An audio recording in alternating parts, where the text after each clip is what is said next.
Hi friends, और 69,000 शिक्षक भर्ती में एक बार फिर से आपका स्वागत है। और अभिमान एकेडमी के माध्यम से 31,661 पदों पर जो डिटेल आपको बताई गई थी, पहले भी सबसे सटीक थी और आज भी। सबसे पहले हम बात करते हैं जो पदों पर तारीख लगी हुई है कल की। तो कल की तारीख लगी हुई है, लेकिन आपको बता दिया जाए कि कल की ही काउंसलिंग है।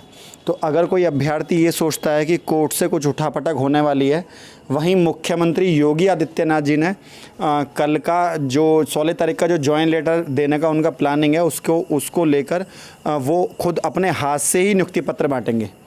मतलब सरकार पूरी तरह से प्री प्लान्ड है। सरकार को पहले से योजनाबद्ध तरीके से सरकार काम को कर रही है और सरकार ने सोच रखा है। आज क्या हुआ एनसीबीसी पर, मैं आपको सबसे पहले डिटेल दिखा देता हूँ कि अभ्यर्थियों को वहाँ पर पहली सूची में जब अभ्यर्थियों का नाम नहीं आया और ज़्यादा गुणांक था अभ्यर्थियों का, उनसे कम गुणांक वालों का सिलेक्शन हुआ। प्रोसेस क्या हुआ पूछने के लिए बच्चे सचिवालय की ओर दौड़े। जब दौड़े तो उन्होंने बार बार एनसीबीसी का नाम लिया, तो उनसे ये कहा गया कि आप एनसीबीसी के बारे में बात ना करके कुछ और बात करें। उसका काम विभाग का देखना है, ना कि आपका काम है। तो ये वहाँ से उन्हें लताड़ लगा दी इस बात को कहकर। दूसरा जो प्रॉब्लम क्रिएट हुई, दूसरी प्रॉब्लम इस बात पर थी कि आपने कम गुणांक वालों का चयन सूची में नाम है और ज़्यादा गुणांक वालों का नहीं है, ये क्या आधार है। तो उन्होंने आरक्षण का हवाला देते हुए 3 तरह का आरक्षण को बताया, अनारक्षित, महिला और दिव्यांग कोटि का आरक्षण को बताया। तो उसके तहत बच्चे जो है उन्होंने अर्जी दाखिल करी। कल सुनवाई होने वाली है। कोई भी अपडेट होगी तो आपके सामने लेकर हाजिर हो जाएंगे, वरना तो जॉइंट लेटर नियुक्ति पत्र मिलना तय है। और अच्छी बात है क्योंकि किसी को तो नौकरी मिल रही है, लेकिन प्रॉब्लम बस एक है कि सबको साथ में मिलती ज़्यादा अच्छा होता। शिक्षक भर्ती की पहली सूची में अनियमितताओं के खिलाफ प्रदेश भर में प्रतियोगियों का विरोध शुरू हो गया।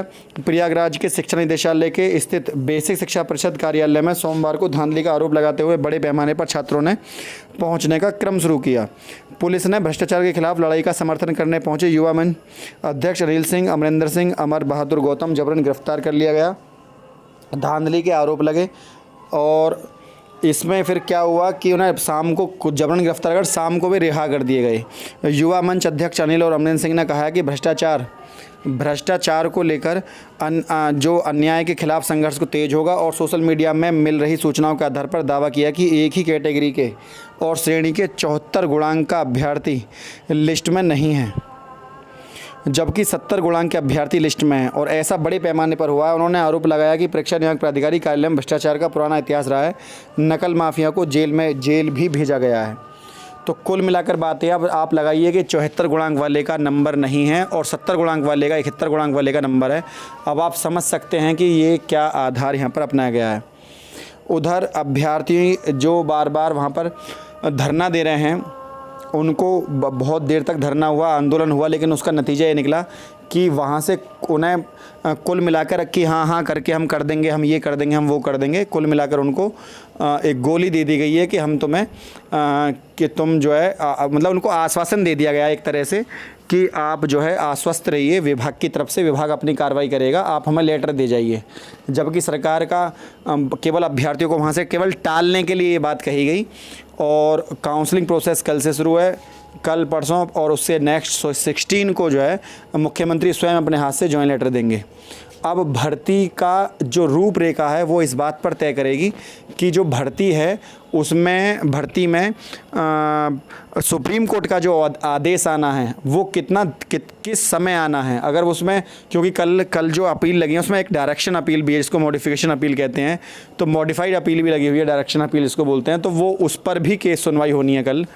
तो यहाँ पर यदि कुछ अच्छा होता है तो ज़्यादा अच्छा होगा, नहीं होता है तो जिनको जॉइंट लेटर मिलेगा उनको बहुत बहुत बधाइयाँ। जिनको नहीं मिला है धैर्य बना कर रखिए, कोर्ट से जब जीत होगी तो बाकी, क्योंकि सरकार किसी को भी नियुक्ति दे, मैटर ये नहीं है। मैटर ये है कि जो 67,867 की लिस्ट बनी थी 69,000 की, क्या दूसरी लिस्ट आने पर उन सभी के नाम होंगे या वो भी बाहर कर दिए जाएंगे। इम्पोर्टेंट बात ये है, ठीक है। तो जब दूसरी लिस्ट लगेगी, जिनका अब नहीं आया है वो दूसरी काउंसलिंग में, उनका अपना धैर्य बना कर रखें, उस दूसरी काउंसलिंग में आ जाएगा।